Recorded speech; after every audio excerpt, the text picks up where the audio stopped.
maybe IB, maybe A-level, maybe whatever system you do, is all very stressful. For that, you actually need a good stress management strategy. Actually, more than strategy, is a skill. So, first we are going to be paying homage to the Buddha as we usually do to open, to start the class, and then I'm going to show you a video clip from England. There's a research project from Oxford University, how people use mindfulness in school. So, without further ado, we are going to pay homage to the Buddha. Would you all like to stand up and say together, Namo Tassa? Okay, your palm together. Hold your palm. Namo Tassa Bhagavato Arahato Samma Sambuddhassa. Namo Tassa Bhagavato Arahato Samma Sambuddhassa. Namo Tassa Bhagavato Arahato Samma Sambuddhassa. Thank you. Please be seated. Please come here. Join them. Only two of them here. This is a video clip. You can find it on YouTube. Okay. Mindfulness in School project.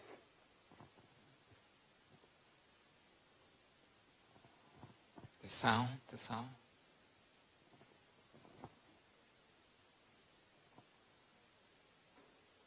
No sound coming out. Can you start once again?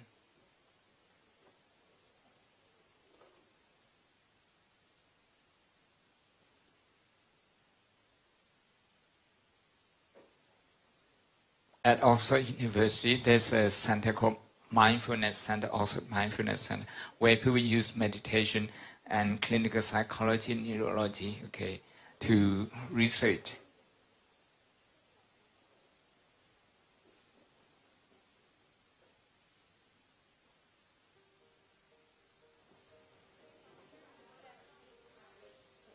To be honest, when I first took my mindfulness class, I didn't really understand it. Because, you know, you hear about those, like in the news and stuff, you just think it has no relevance to you.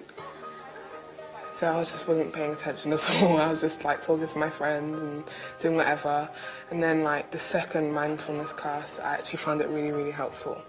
And I started to use it in day-to-day life, like my brother, my homework. Once you've done your homework, you just need a break, so you can't just lie down and sleep. It only takes like 10 minutes, so it's enough just to relax your brain. So mindfulness is essentially about attention, and it's about being able to attend to whatever we choose to attend to and inhibit things that come into mind. I'd say my best definition of mindfulness, it's not about developing fantastic meditative skills that mean you can sit for 3 hours and not engage in the world, but actually that allow you to recognise that emotional states are able to be controlled. I'm a clinical psychologist by training. One of the things that is most striking about teaching mindfulness classes, I teach them within the NHS to people with recurrent depression, is it's incredibly energising. So there's a lot of enthusiasm around mindfulness. There's interest in the media, there's interest in Westminster, right the way throughout the system. And what we're trying to do at the Universities of Oxford and Exeter and Bangor and other places is begin to make sure that some of the really fundamental questions we have around mindfulness are underpinned by good science. Last year what we did was we ran a feasibility study with 522 young people in secondary schools, and what we found was that levels of stress and low-grade depressive symptoms went down in those who received the mindfulness training compared to the control groups. And what was most interesting about this study was at the time of greatest stress in the exam period, the difference between the mindfulness schools and the non-mindfulness schools became larger. So people seem to be able to use the mindfulness most at times of greatest stress. when you know that it actually works, you will actually do it to try and help you. You won't just be doing it because you're told to. It's just another thing that you learn that can help you. Like, you know, when you first learn maths, you know, an equation, it helps you for your test. Or when you first learn science, it helps you for this, helps you for that. So I think this was an all-rounder and it helped you for everything. You never realise how actually loud and like noisy your life is. You're constantly talking, someone's shouting somewhere, and you just take a step back and realise, wow, how have I been doing this for so long? In mindfulness, we were texting each other, .B. The dot stands for stop, and the B stands for like just be yourself, be in the moment, you know, and also breathe. For actual texting your friends, so you don't have to say stop, breathe, be. You just say, you know, .b, which I think is quite smart to do. So like when your friend is saying, oh, I forgot to do my homework, you can just say .b. They love going home and teaching their parents about what they've learned. Mindfulness has been very well received among staff and teachers within the school, within the academy. The next step is we will need schools to help us roll out mindfulness interventions in schools. I would say to schools who've heard about mindfulness and are considering introducing it, don't start with a blanket approach. That starting with staff will prove its worth, and sharing that with children becomes much more natural. As a child, I was incredibly anxious. I would have minor panic attacks about spelling tests. I would dread school, and I would find it difficult to sleep, quite highly strung as an 8-year-old. Luckily, I've grown out of that quite a bit, but also mindfulness has played a huge part in that. Being able to just unwind me from the ball of stress that I allow myself to become. Just think, right, take a moment, it's not that bad, it's going to be okay. So having that as a child in school would have done wonders for me, I think.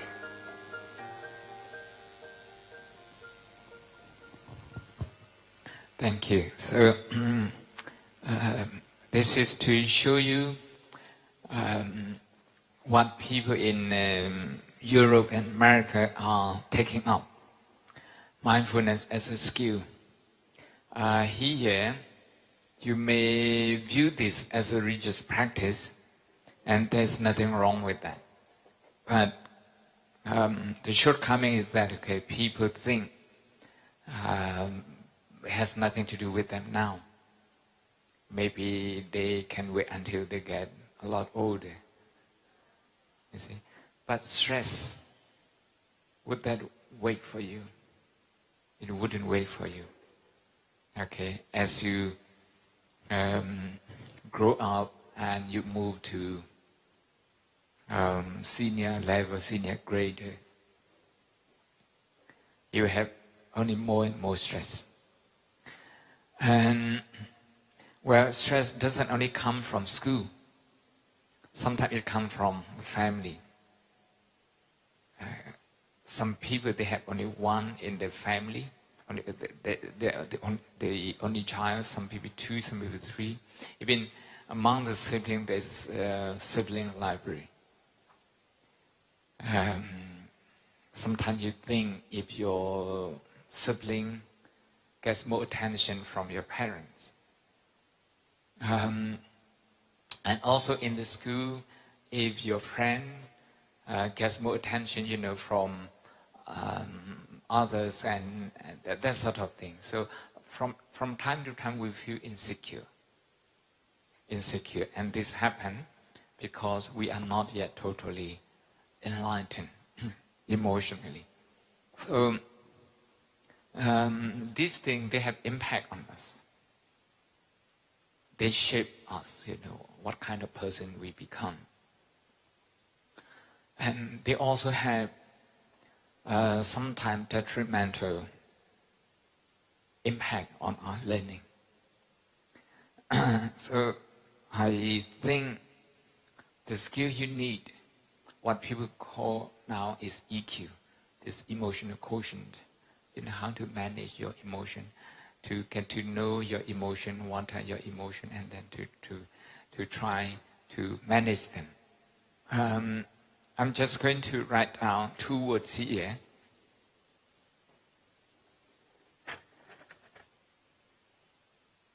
Can I have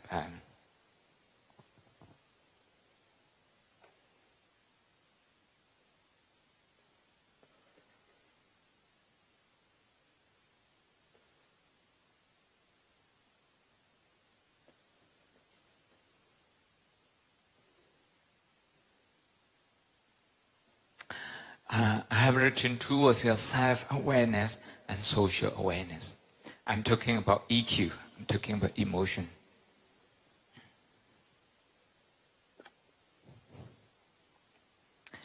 I'm talking about emotional awareness.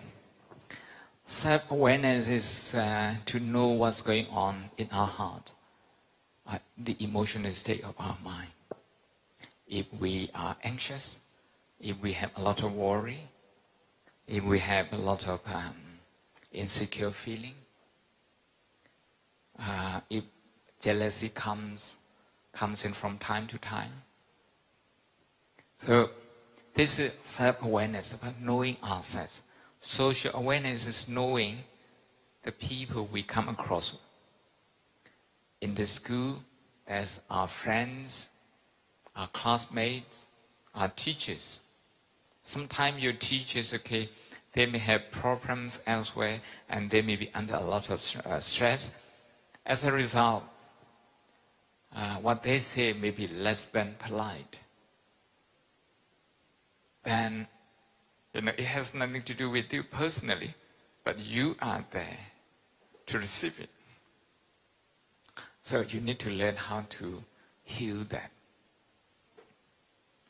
So, social awareness, sometimes, okay, when you, after the school, if you go home, look at the face of your mom and dad.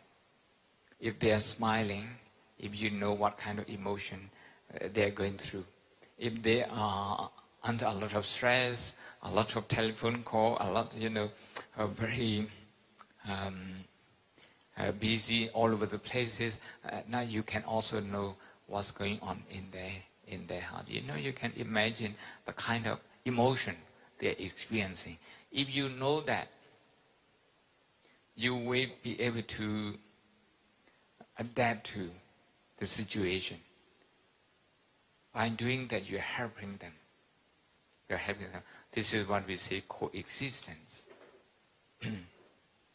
So self-awareness and social awareness. And I'd like to bring in one simile, one metaphor that I use from this book, from the Buddha's Brain. It's from this book. I'm going to modify the terminology a little bit. Shall we say a grey wolf and black wolf? There's a grey wolf and white wolf. Okay, if you think black and white is sometimes politically not correct. Okay, some people say it's racist. So we can set that word aside and we can just say grey wolf and white wolf. White wolf denotes positive emotion, like understanding. When someone is in emotional in turmoil, you understand that person. And whatever that person says, okay, you are able to tolerate that. So there's a lot of positive emotion in that. Resilience is again another. Resilience is another positive emotional quality. So here, the psychologists say we have two wolves inside. The Buddha would say, in Burmese, he would say, kudu, akudu. Psychologically, you can translate this. We have two wolves inside. We have the white one and the grey one. The white one is the skillful one. Actually, the word kudu in Pali means skillful one. Skillful mind. Skillful mind means if you say something less than kind, it's not very, directly, not very kind to me, if I know how to receive it with understanding, maybe you're under stress, maybe you're suffering from something, and if I understand it that way, I don't feel hurt anymore because I understand you. That's called skillful mind. If I don't have that skillful mind, I'm going to say, why me? Why are you saying this to me? And maybe, okay, I will reply maybe using harsher words, That's what people do. They think if you don't take any revenge, you're weak. So, two kinds of wolves in our heart. One is the white one, the skillful one, the positive one. The other, the gray one. The gray one is all the negative emotion. Anger, jealousy, worry, all those things. Okay. We are going to do a bit of meditation, and after that I'm going to distribute one book to each group so that you can select a passage from this and discuss among yourself. You can select any passage from the book that you're given. Okay, I hope I have got enough books. If not, maybe one or two more short. That's okay. So first we are going to do some meditation. You have seen how people do meditation in the school. Now this is a school environment, and we are going to be doing this. I like to consult with you. Okay, your is the most senior class today. The most junior class, okay, they meditated 4 minutes. 4-minute session. And the second one, they meditated 8 minutes. So how long you think you should meditate?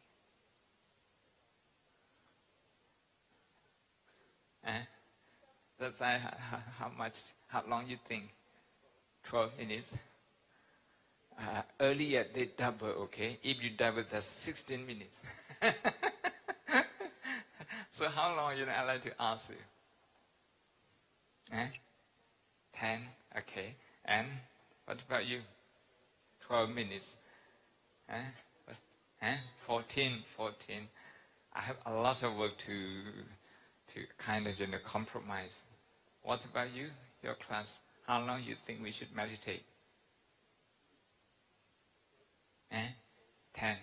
Earlier, one of the boys suggested that we meditated 1 hour. Really, he did say that. He did say that. I suggest, okay, we meditated 16 minutes, but into 2 sessions. Okay, 1 session, 8 minutes. Okay? 8 minutes. I actually want to do less. So, just to give you the idea, meditation doesn't have to be long, but it should be a skillful one, very targeted one. When you're going to target, you're going to target your emotion. If it is very targeted, 3 minutes is very effective. Even 3 minutes is very effective. If you're going to do 8 minutes, it's even better. Okay, today you meditate with me for 8 minutes. Maybe at home you do about 2-3 minutes.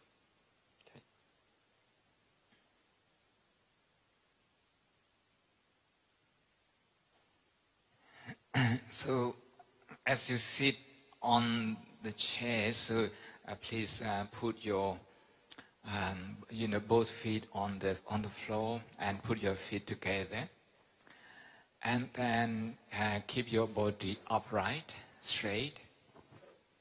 This helps you to breathe smoothly, and then relax your body. Keep your palms on top of each other and on your lap. put them on your lap. Just lightly close your eyes. Start breathing in and out. Focusing on breathing in and out. Slow and gentle breathing.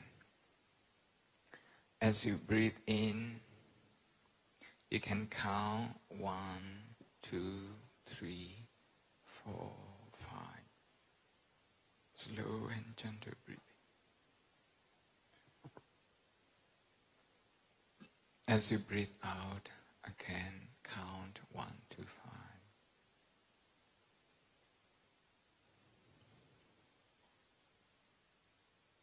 This is to practice attention. Meditation is the art of attention. As you breathe in, you can feel the air going into your nostril. You breathe out, you can feel the air again.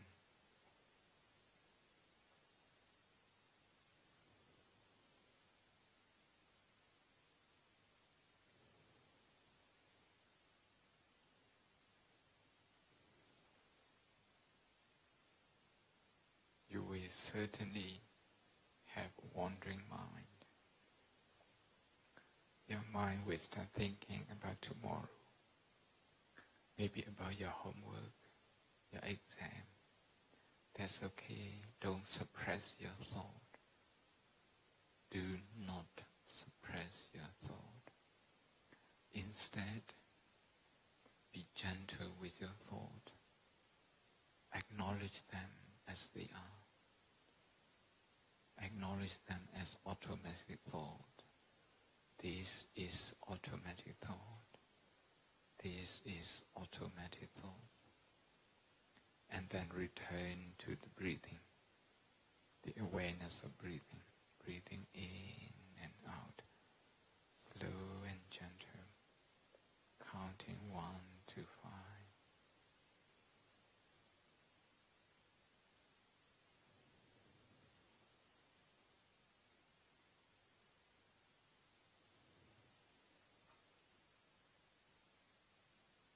If you see any emotion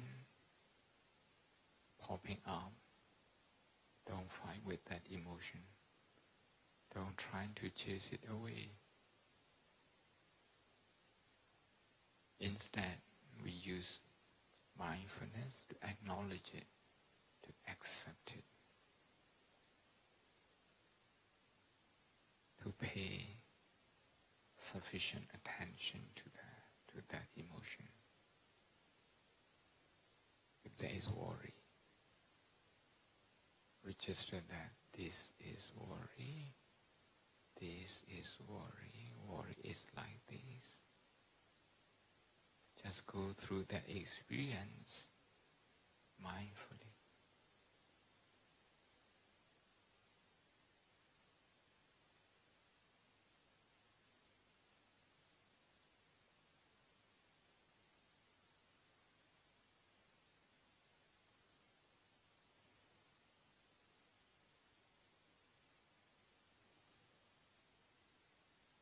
The automatic thought, the emotion associated with them, they are your meditation object. They are the function of the mind. No need to fight with them. No need to run away from them either. Instead, acknowledge them with compassion. Acknowledge them with understanding. Reassure yourself it's okay. It's okay to have wandering mind. It's okay. It's also okay to have emotion, positive or negative. It's okay. Breathe in and out, slow and gentle.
if you learn how to breathe from your tummy, rising and falling of the tummy, that helps even better with stress management.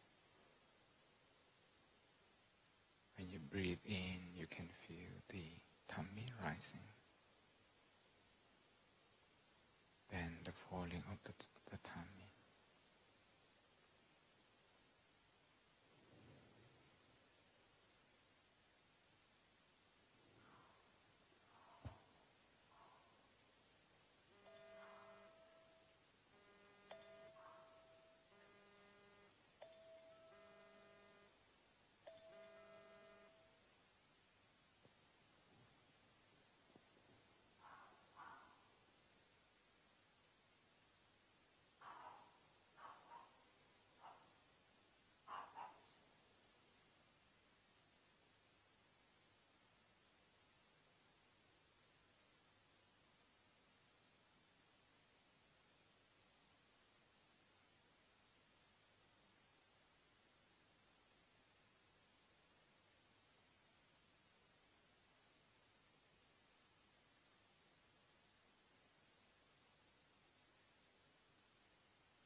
Slow and deep breathing. Every time your mind wanders off, remember to bring it back to breathing.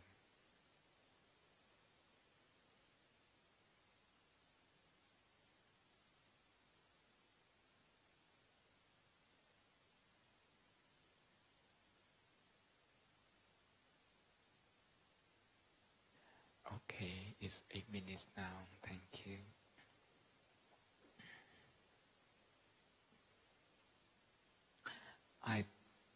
We're going to distribute books to you. I don't know which book you will get, but okay, one table, one book, so that way.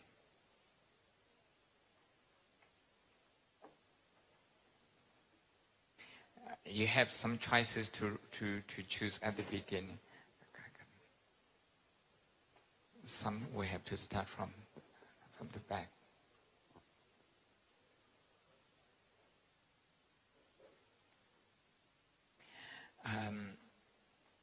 There is only one book for 3 of you, so you can read together.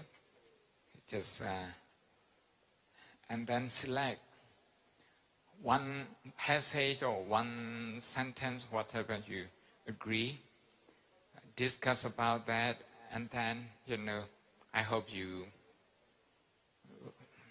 wish to share with the whole class. And if you have any question about what you have chosen, the passage you have chosen, I'm very happy to help you.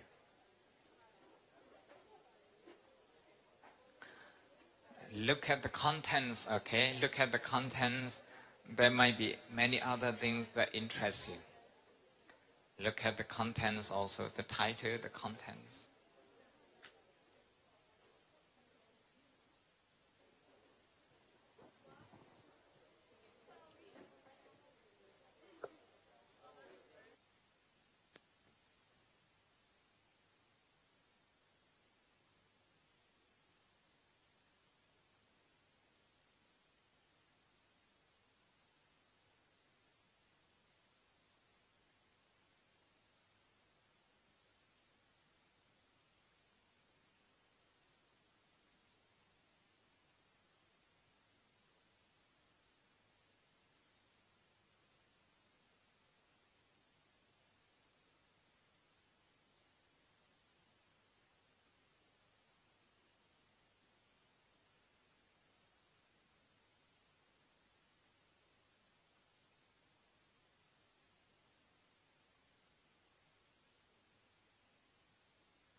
is very similar to your school project.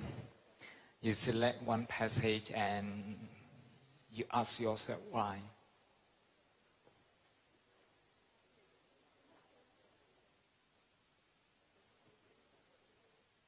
You can relate to others, you know, how it makes sense to you.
5 more minutes. Okay, 5 more minutes.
Okay, are you ready? If you would like to come to the front, with, group by group, one after another, and share your understanding, your choice and your understanding, that would be very positive to the whole group, to the whole class, because it would take us a long time to learn all this. But now we share the responsibility of learning and brainstorming. And by sharing this, we are actually helping each other. So which group is coming first? Okay, come. Can come here, please come. No, I mean your group. No? I thought you were ready. Eh? Not yet. Okay, not yet. It's okay.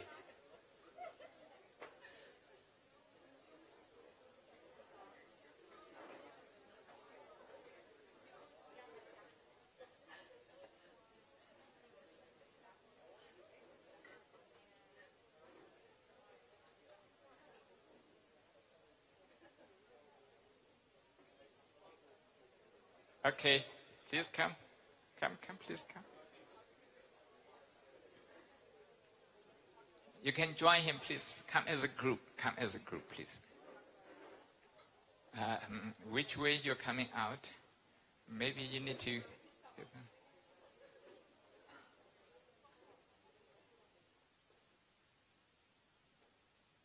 Okay, please come here.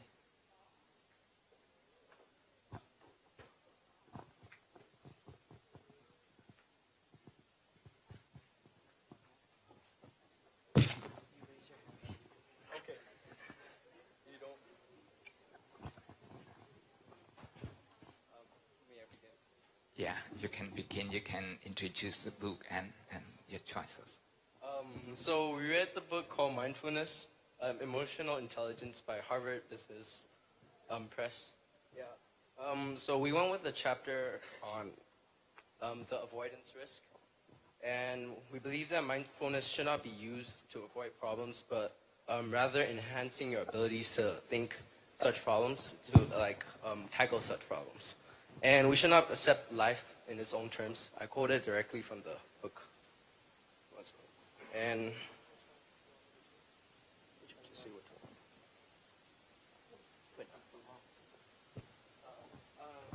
I also it's the last chapter. The last chapter in the book is the group risk. It's meaning like if you force mindfulness onto other people, and then the participants who will usually do it will feel like they dread the exercise. And in the book, it also said like instead of reducing the stress levels, people actually felt more stressed when they were forced to do it. Also, it's stated that mindfulness should not be used as a retreat from career challenges or ethical dilemmas. And stress is meant to be dealt with greater self-reflection, which is like mindfulness, and not with a mindful retreat when using mindfulness as a way to retreat from,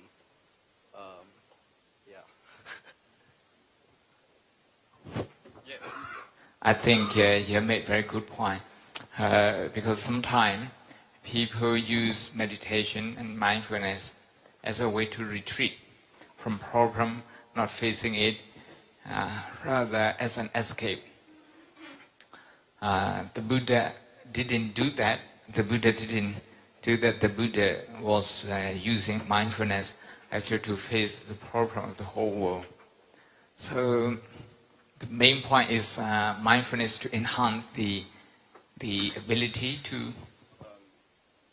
cope with the problems. Yeah, to tackle with problem and not to run away from it. Thank you.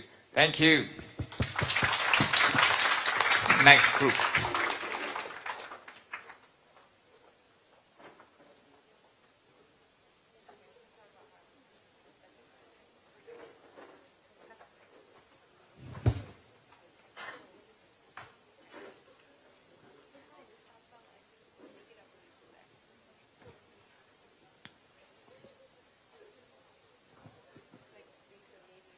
Who will be next?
Who would like to follow?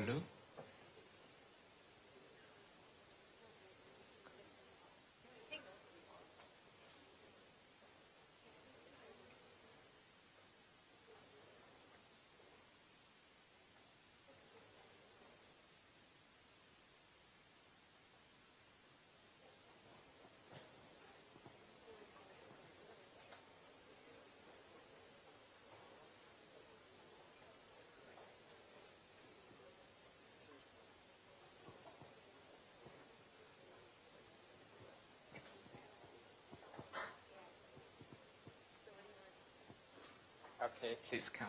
Please come.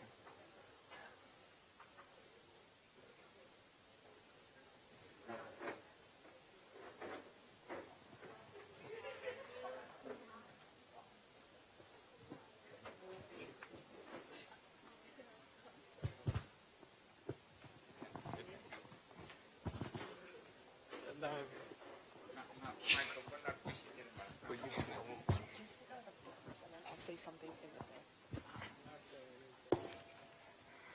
So as a group, we read this book called Alter Traits. From this, we chose a few quotes that we would like to share. Yeah. In one of the chapters, it says subset. For those of you who don't know, a subset is like a category or a part of a large group.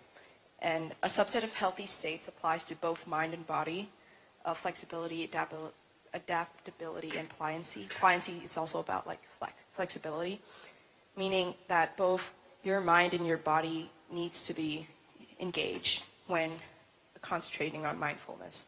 It's not just your mind. You have to like put an effort for both your mind and your body. So that's what the quote basically says. There was another quote.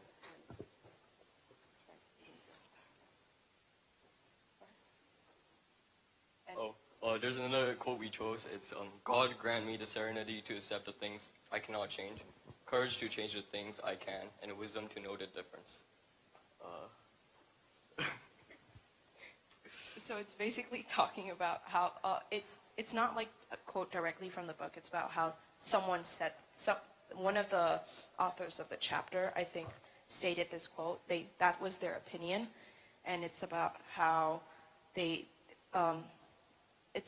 you can't just accept everything that comes to you just because God says it. You need to try understanding it. You need to try thinking about it deeply.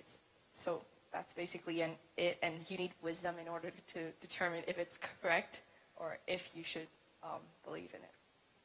Thank you.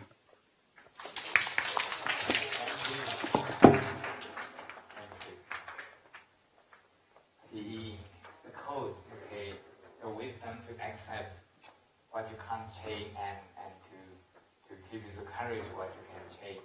Actually, both of them in mindfulness practice we would call acceptance. Acceptance doesn't mean just okay, passive acceptance. You don't do anything about that. No, it doesn't mean that. Acceptance is about recognizing of things as they are and then see what we can do, how to improve it. Okay, next. Okay, please. You can come out the other way.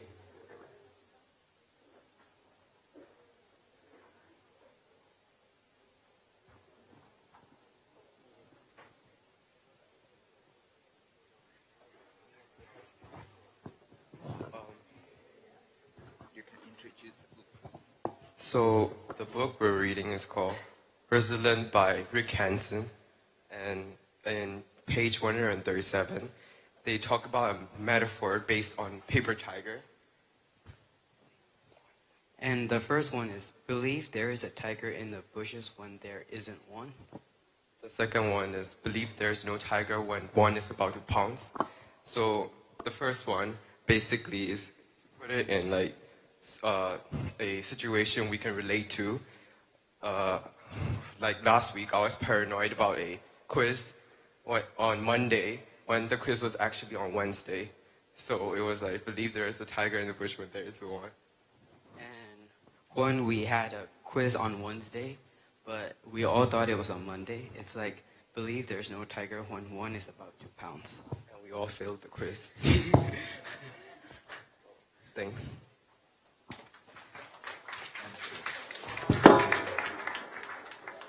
So the practice of mindfulness is to keep in touch with our own thought. If our own thought is actually making things up because of fear, or is trying to ignore something because it's very uncomfortable.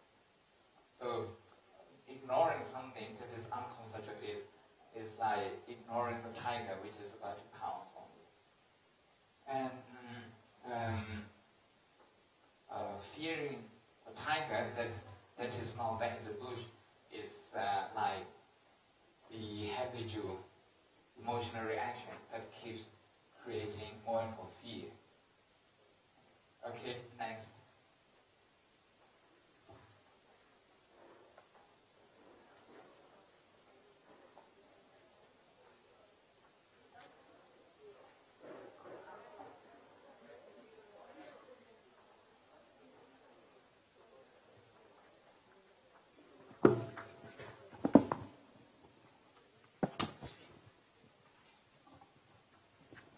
So the passage, the book we is going to be talking about is called Working with Mindfulness. And on page 22, we chose a passage about being in the moment and achieving goals. This passage is talking about business and mindfulness and comparing and contrasting between them. And it talks about mindfulness encouraging us to focus on the at the present, while businesses encourage us to focus on the outcomes that will be in the future.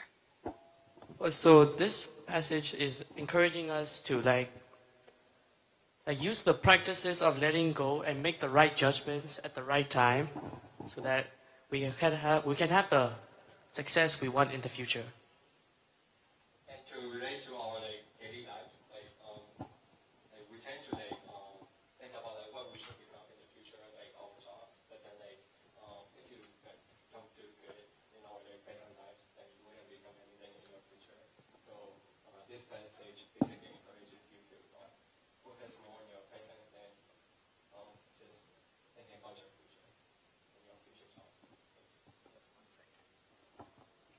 Just 1 second. What you're saying, there is one word you may not, I'm not sure if you have this in this book.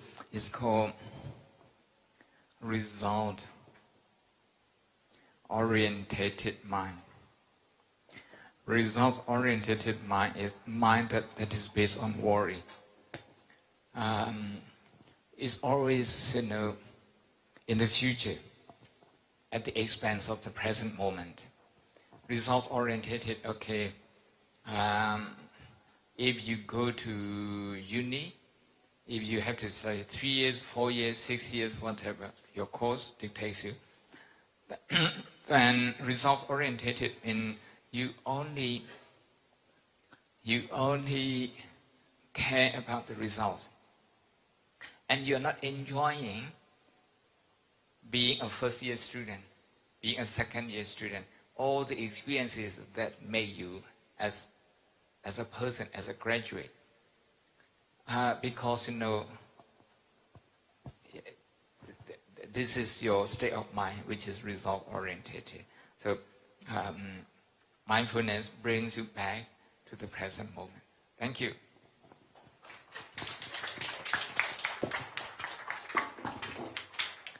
Next.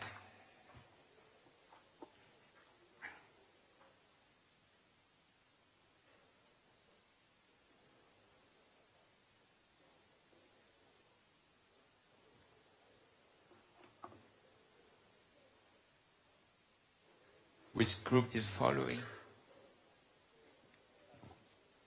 We have 4 already.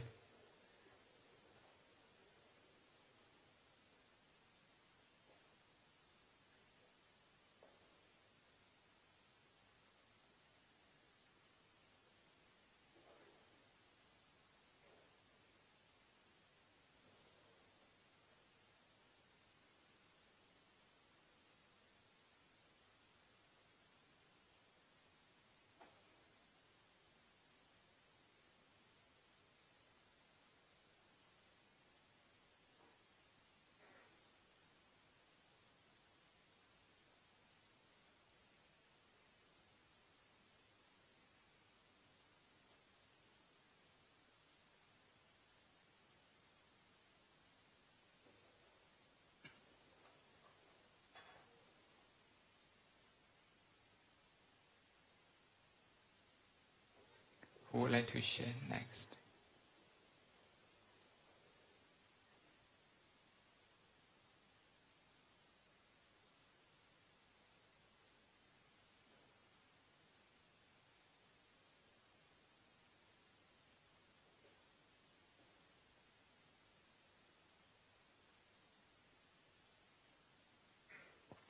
ready? Are you ready? Yeah, please come. Because this book is very good. This book is one of my favorite books, published last year, 2017, Meditation as a Science, by two graduates, two alumni from Harvard, who have become very famous. One of them is the author of Emotional Intelligence. The other is who researches on brain and mindfulness. Yes.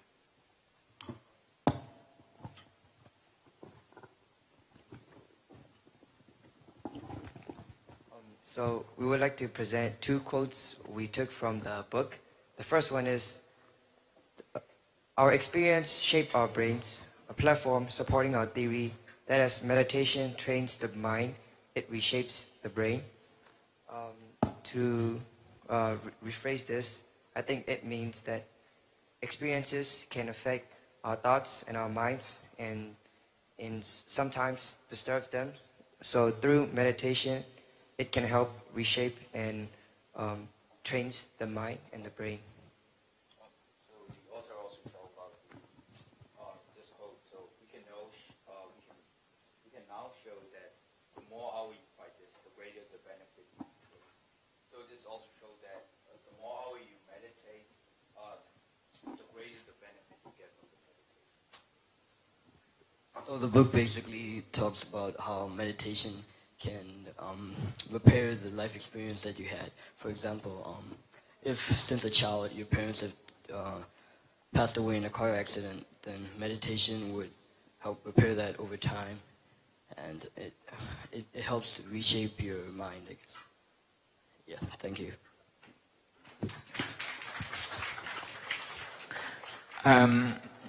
One of the authors, Professor David Richardson, being someone who researches on neurology, so his focus is on the brain, and it says that what shapes the brain is the experiences.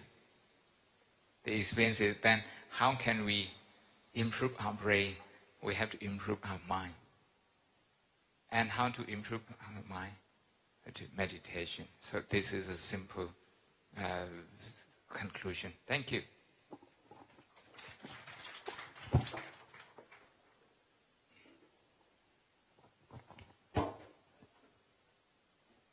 Okay, next. Who would like to share their work?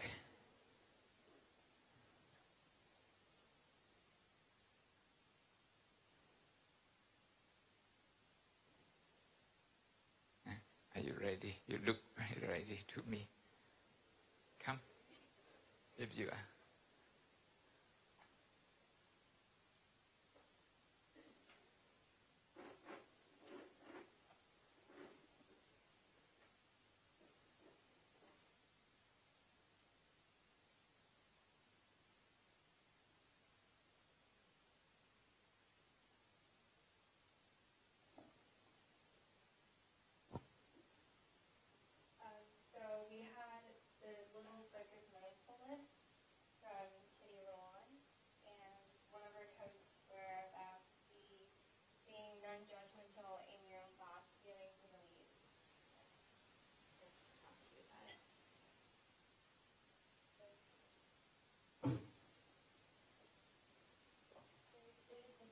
Sometimes to let things be just as they are and allow them to breathe without criticism.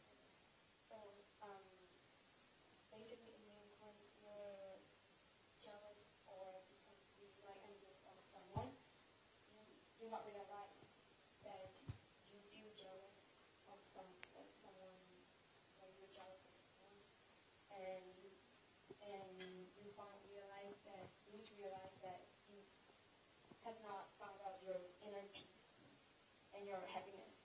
So you have to accept the fact that things are just the way they are and things happen for a reason.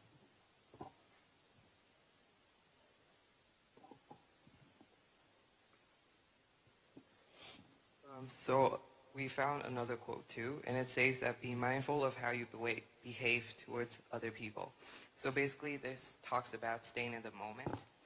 Like, for example, you know, like it says that you should concentrate on listening with other person, like listening to the other person rather than focusing your thoughts on what you're going to say. And this goes with many aspects in our life. For example, in the discussion we just had, we're talking about the quote, like we're discussing. And there it's important to listen to what other people are saying too, rather than just focusing your mind on what you're going to say. And it also can go with like when you're having an argument with someone. It's important to listen to what other people are saying because sometimes it can be like misunderstanding. So yeah. So for our last quote, we had this quote from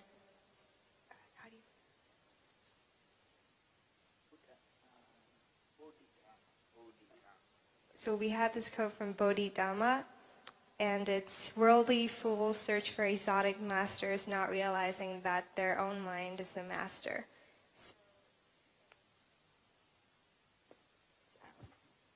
So if you were talking about, say, inner peace, and you want to obtain inner peace, and you look for somebody that already has inner peace, and you try to get them to give it to you instead of trying to look for it within yourself. And I think that's really important to know. Thank you. Just 1 second. Just 1 second. I like to add one more thing. When you say about non-judgmental, this is a very important aspect of mindfulness meditation, or what we say the Tibetan in Burmese. Non-judgmental means not to add any value to it, good or bad. So if you feel jealous of someone, you just focus on, this is jealousy. Jealousy feels like this. You just go through that mindfully. You go through that mindfully. You're not blaming yourself. And you're not blaming the other person. You see?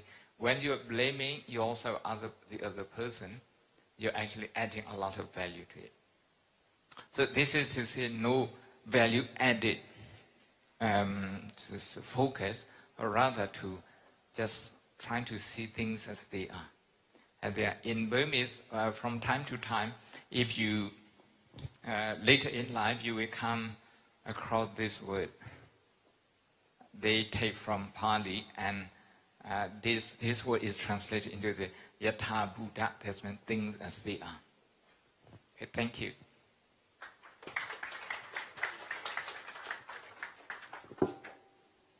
Okay, who is following?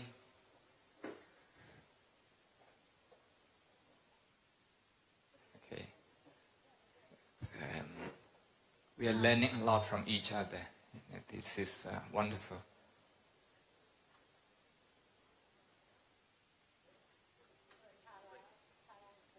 Okay.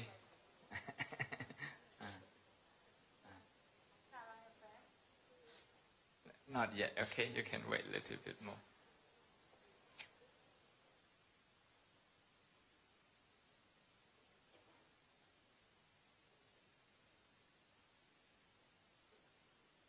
The summary that you have captured, actually the code that you have chosen, actually they have given us the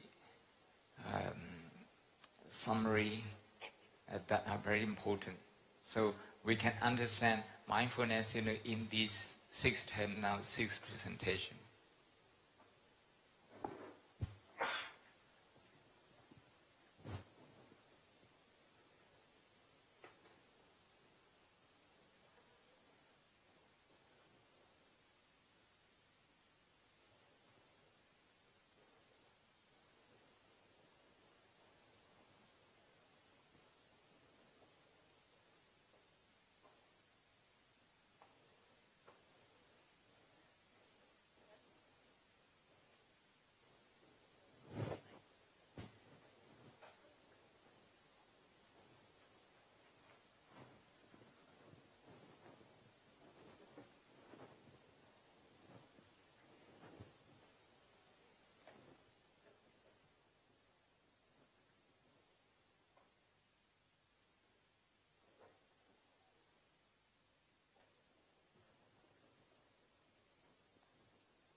Who would like to share the choice again, the choice of quotation?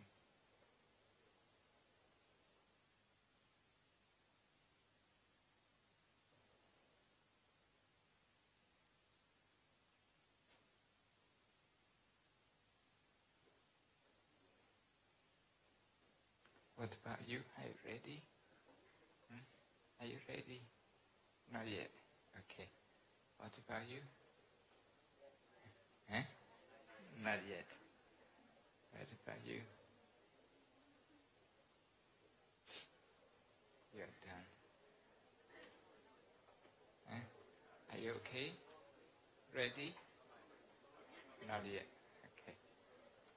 What about you? Not yet ready. What about you? It doesn't have to be anything that you can share, from this book. From your own understanding, Okay, yeah, please. Are you ready? This is very good book.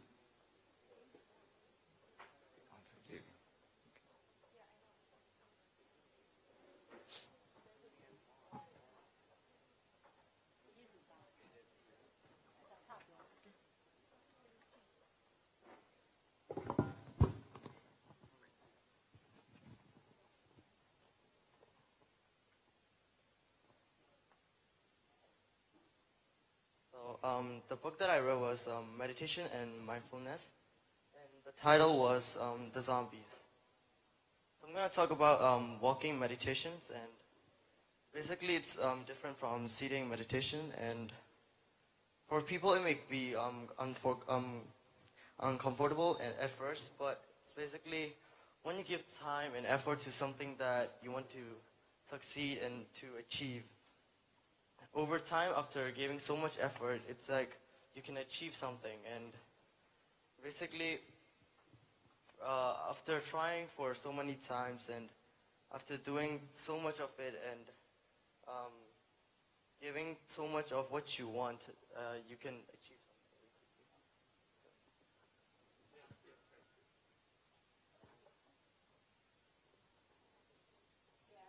I actually have a question. It says in here that walking meditation should not be a replacement for sitting meditation, and sitting meditation should not be a replacement for walking meditation. So I wanted to know what makes them different, and is meditation the only path to mindfulness? Well, if you understand meditation broadly, we may say yes. If you have a very narrow definition of meditation, maybe we need some qualification. Meditation, sitting or walking is just a form. Just a form. And the Buddha actually says, in all posture, that is standing, walking, sitting, and lying down. In all those postures, we should cultivate our mind. The word meditation in Pali is what we use in Burmese, bhavana. Bhavana means cultivating the positive qualities for the mind. The word meditation is actually from early Christian practice, although Buddhism is more than 500 years older than that. But when the West came to study Buddhism, they just translated our practice as meditation. So there is non-Buddhist connotation to this, this use, this terminology, meditation. Then sitting and walking, two forms of meditation. Well, when you sit, you can close as many doors as possible. We use the word door. Eyes is one door, ears another door. The door through which we receive information from the outside. We talk about experiences here. The experiences come through the eye, the ears, the nose, the tongue, the body, and the mind. We talk about 6 doors. Then when you sit, You can close your eyes. You close one door. You can close your ears because you're not deliberately listening to anything. You can close as many doors as possible. So by doing that, it's like if this room has 6 doors, if all the doors are open and I'm the only one looking after this, I may not be able to guard this place because I wouldn't know who comes in, who goes out. So it's a lot easier for me to close maybe 5 doors, maybe 4 doors, and then watch the rest. So when you do sitting, you can close more. But when you do walking, you can't close your eyes, for example. What if you just go with your friends and just listen to the thing around a very spaceful area? Yes, we do that. That's another form of meditation. You see, when you talk about listening to whatever goes on around you, this is to take the information through the ear door. It doesn't matter through which door you take in the information. What matters is how your mind reacts to that, the reaction pattern. Okay? If your mind is agitated, your mind is going to be fighting with anything that comes in. If your mind is kind of agitated is annoying with someone else, again, your outlook or your view towards an information that comes in is not going to be objective because you are already agitated. Your mind is already dominated by negative emotion. So basically speaking, it doesn't matter if it's sitting or walking or lying down. Some of the saying, or what we say, Yahanda or Arhan in this, they actually attain enlightenment between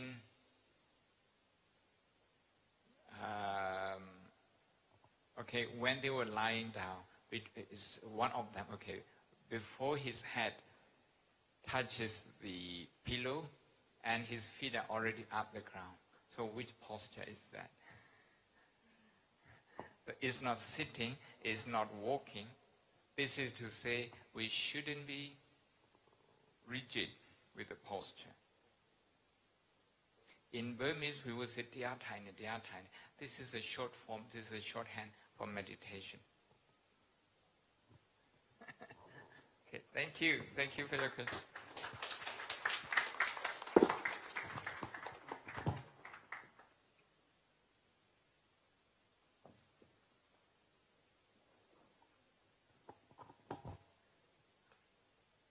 Okay, who's joining me for next?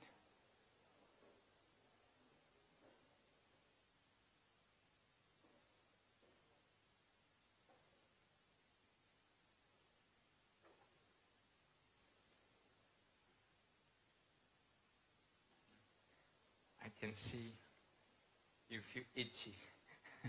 Like to join? Come on, if you like to. The whole group.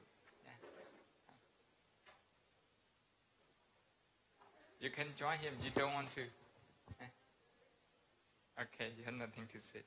Okay, so I would like to talk about balancing your heartbeat. And it is said that a regular heart rate has small changes in the interval between the beats. So basically, it means that when you're feeling depressed, sad, then you feel pain, which is like maybe I think the decrease in your heart rate. And when you're like happy, then maybe your heart rate will increase.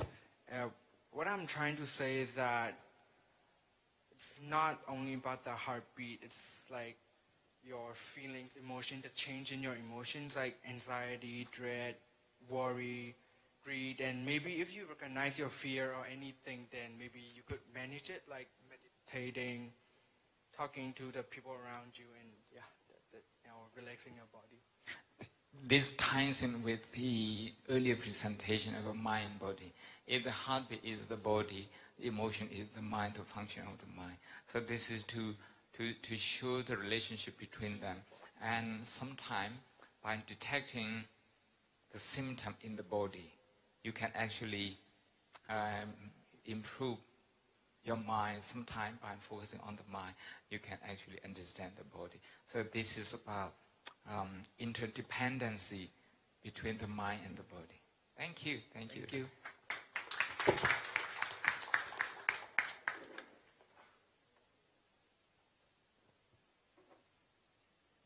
I still have plenty of space here.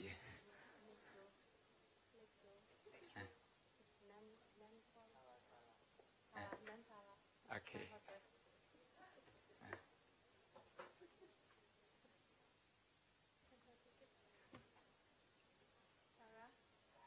Actually, each presentation improves our understanding. I'm very grateful to you for your effort.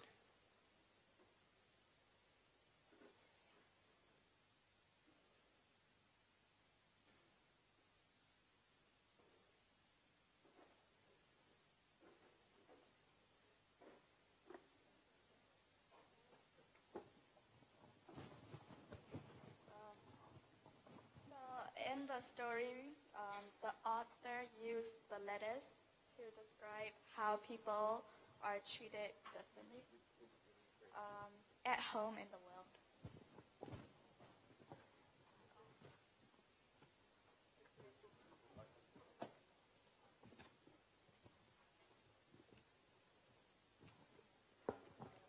At home in the world. This is to feel at home wherever you are in the world. Thank you. In the book, it says that mindfulness means no blame, no reasoning, no argument, just understanding. The author used letters to describe how people treat things differently. And in the book, it says when you plant a lettuce and it doesn't grow, you don't blame the lettuce. Rather, you try to care for it and understand it in order for it to grow. And the author related this with our friends and family. When we have problems, we tend to blame the other person without understanding them. Thus, we don't know how to take care of them, and that doesn't grow well, like the lettuce. If we try to understand each other like we understand the lettuce, everything will be better. Thank you. Thank you. This is mindfulness.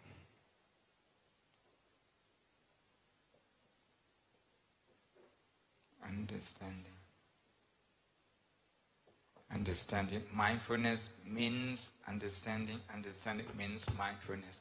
And with that understanding, you will feel at home everywhere and no conflict.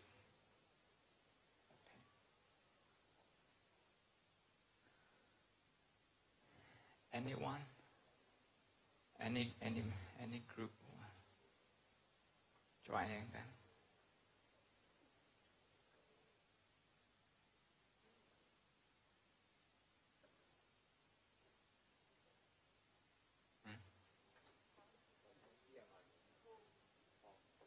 Okay, we have one more group. Okay, because we are running out of time. If anyone wants, any group wants to share.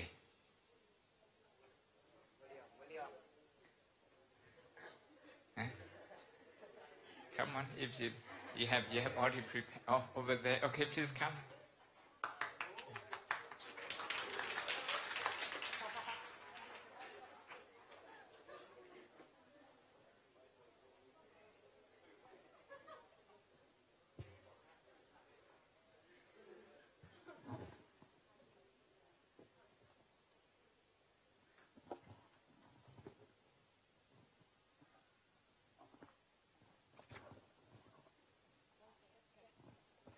So our group, we read Emotional Intelligence Resilience.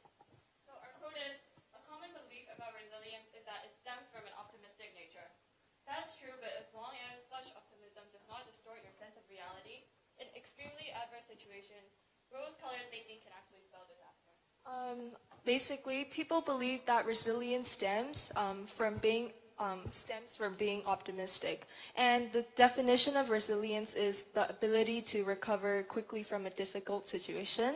And there is a certain point or limit to optimism. And being optimistic can sometimes distort your sense of reality and put your hopes too high up. And the rose-colored thinking can actually distort your reality too. And being too optimistic makes you too relaxed about the situation, so you basically don't care for it, and that also spells disaster.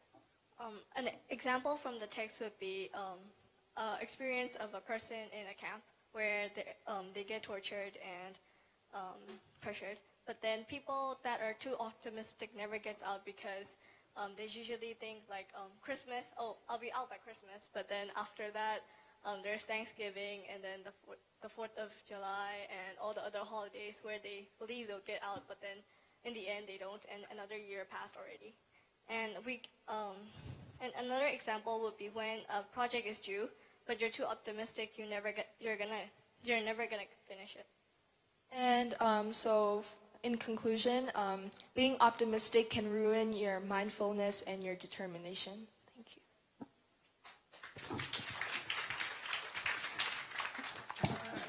This is, we have to understand this in the sense of optimism and pessimism. Both of them can be too extreme. So, realism, that one of the early presentation talks about, there's tiger, whether there's real tiger or not in the bush, we should be able to see this. And without any evidence, if we create fear, or there's evidence of a tiger being there, but if you tend to ignore that. So the consequence that follow is quite similar to this one. But this talks about resilience as well. So thank you everyone for your presentation, and what else we have to do? I think I promised you another 4 minutes of meditation. We wouldn't have a lot of time, but these 4 minutes I would like to do this meditation with you. This time is the best meditation ever, I can promise you. I have been talking about this all over the places. It's called 80-20 theory. 80% in your life is going on well, actually very well. 20% needs improving. But you spend 80% of your energy on the 20%. And so by doing that, you're actually multiplying your problem 4 times that it is. Then you only pay 20% attention to your success, which is 80%. By doing so, you're reducing the significance of your success 4 times. So what I'm going to do now is to ask you to rejoice in things you do and you are proud of it. You enjoy it. If you have done, maybe this year, you have done 10 homeworks. You're very happy with 6 of them, 4 of them, okay, you feel so. Then focus on those 6, just to develop positive feeling. People don't usually do this. What occupies their mind is what has not been done. Okay? If you focus on what has not been done, your mind is constantly in the future. So to bring your mind back to the present, one of the ways of doing this is to focus on things that you have achieved. If you are in grade 9, then you have done, okay, at least 9 years, 10 years, and you have success, you have accomplishments in those years. and you can look back and then be proud of yourself. Of course, being proud of yourself, that's not enough. You need to be proud of your family members as well. Usually, as family members, your relationship is based on expectation. Your parents expect you to do well in your exam, and you expect your parent to provide you whatever you need. That expectation usually colors the relationship. So now, instead of that, you just focus on things they do well and then be proud of them. So one is just to think about things that you have done and are proud of it. The second thing, think about the positive things of your family members that you're proud of. And the fourth one is your best friend. Okay. And the third one, your best friend. So three things. We are going to meditate for 4 minutes. Okay? Just 4 minutes. Breathe in and out slow and gentle.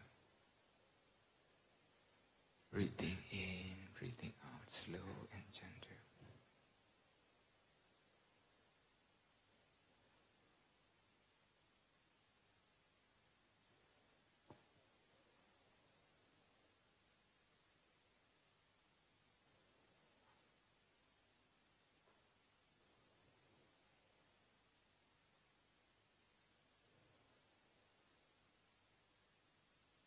You can start thinking about positive things now.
Thank you all for joining us today. Let us conclude the class by doing one meritorious deed. We are preparing flowers and water to offer the Buddha. Let us pay homage. You know everyone, right? How to pay homage mindfully, slowly.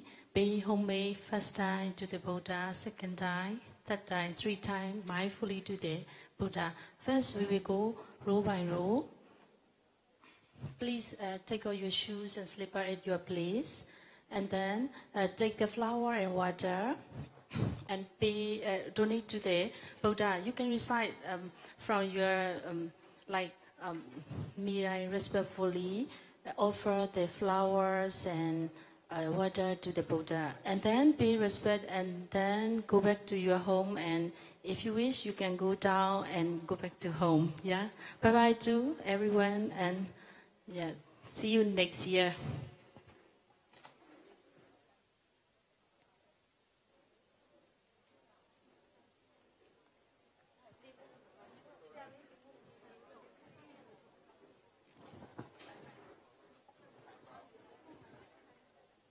One by one, please.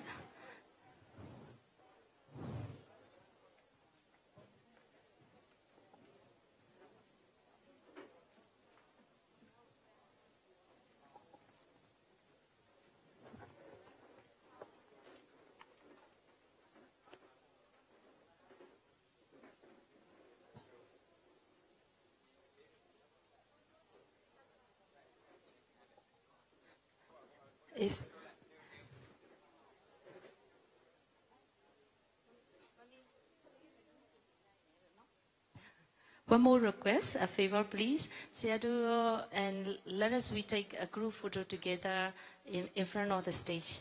Yeah, please wait for a while. Yeah.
တားတို့သမီးတို့ရှိကိုလာလို့ရပြီနော်တပုံရရအောင်ဖိတ်ခေါ်ပါတယ်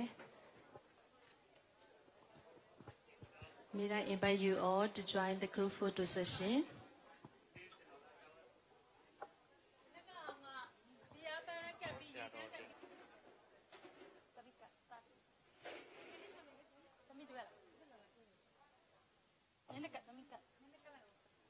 Chandela.